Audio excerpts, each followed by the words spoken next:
Hello everyone, welcome back to the channel. আজকে share করছি 10 লাইনের একটি রচনা। বিষয় পরিবেশ দূষণ ও প্রতিকার। আমাদের চারপাশের পরিবেশ নানা কারণে আজ মারাত্মকভাবে দূষিত হচ্ছে। বায়ু দূষণ, জল দূষণ, মাটি দূষণ এবং শব্দ দূষণ হল প্রধান কয়েকটি পরিবেশ দূষণ। কল কারখানার কালো ধোঁয়া ও যানবাহনের বিষাক্ত গ্যাস বাতাসকে দূষিত করে তুলছে।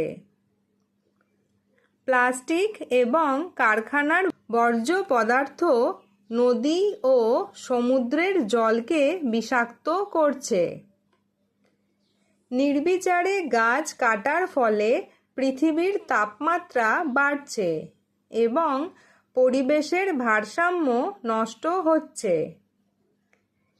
এই দূষণ থেকে মুক্তি পাওয়ার প্রধান উপায় হল পরিকল্পিতভাবে বৃক্ষরোপণ করা।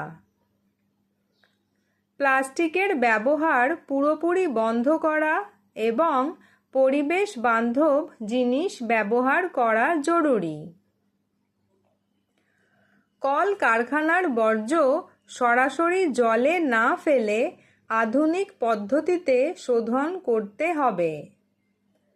পরিবেশ দূষণ রোধে সাধারণ মানুষের মধ্যে সচেতনতা বাড়ানো সবথেকে বেশি প্রয়োজন।